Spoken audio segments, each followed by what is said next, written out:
جی بالکل نن په ډی خان جیل کې مو د منظور پښتین سره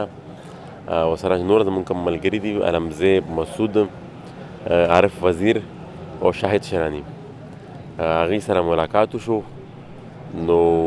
ملګري ښه چمتو او قوم ته د یووالي او د اتفاق پیغام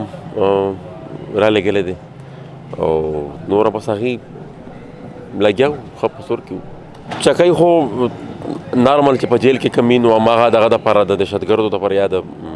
سزای موت چې کوم قیدیان دي خو هغې دپاره ځان له یو دغه ورته جوړ کړی دی دي ته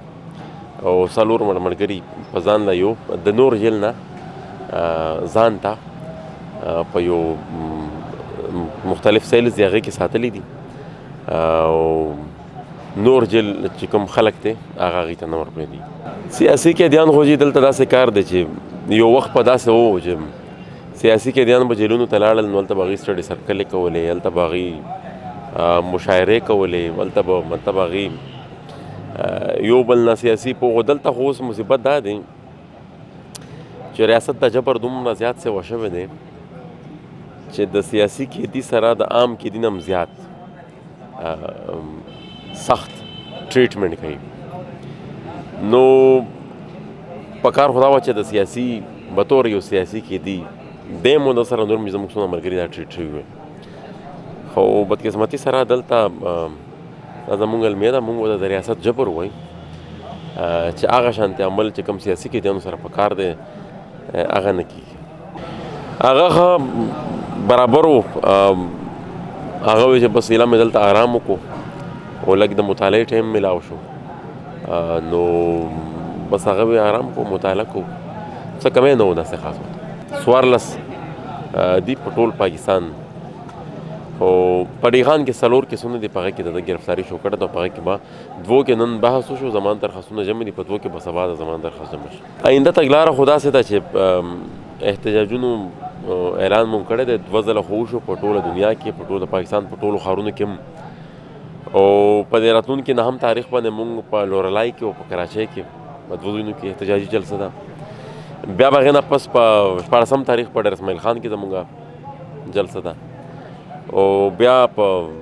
د مارچ په 1 تاریخ باندې په 400 کې زموږ احتجاجي جلسه ده احسان الله احسان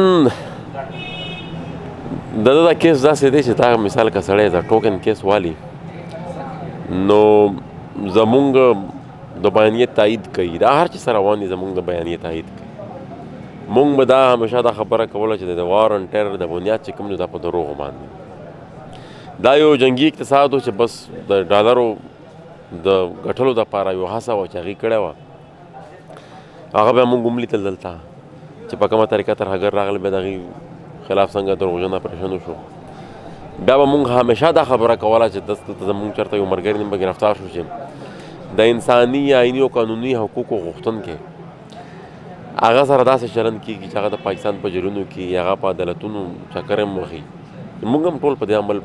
نه تېرېږو لګیا یو خو چا چې زما ماشومان وژلي دي چا چې زما قتل عام کړی زما وینې تویه کړې ده هغې خلکو سره ریاست یو ډېر منفرد غونډه کې ټریټمنټ کوي هغه که روانور دی او که احسان الله احسان دی نو د احسان الله احسان کیس زما په خیال بطور یو ثبوت د یو ډېر غټ ثبوت په توګه د موږ د بیانیې تایید دی او زه نه پوهېږم چې د پاکستان ریاست په کومه طریقه د دې خبرې وضاحت کوي ځکه چې دلته موږ مخکې هم پیښې لیدلې دي د ډی خان جیل مات شوی دی د بنو جیل مات شوی دی خو به موږ وخو لیدلو چې بی جیل مات شو ولاړل هغه به هم یو ډرامه وه خو بهرحال څه ډرامه به یې خو جوړه کړه دا اوس خو نه ته څوک خبر دی چې تا نیولی وه نو یخې ده چېرته و او بیا دی لاړو په کومه او د ده خلاف تاسو مقدمه هم درج کړې وه که نه د دې ټولو خبرو به موږ تپوس کوو پر د راتلونکي هفته کې چې هر کله اجلاس شروع شو پهله تپوس به زه د حکومت نه د دې وکړم چې موږ ته د احسان الله احسان په کیس کې حکومتي چارواکي چې کوم دي هغې بریفنګ راکړي او د پارلیمان ته د جواب ورکړي چې سړی یې په کومه پرېښی دی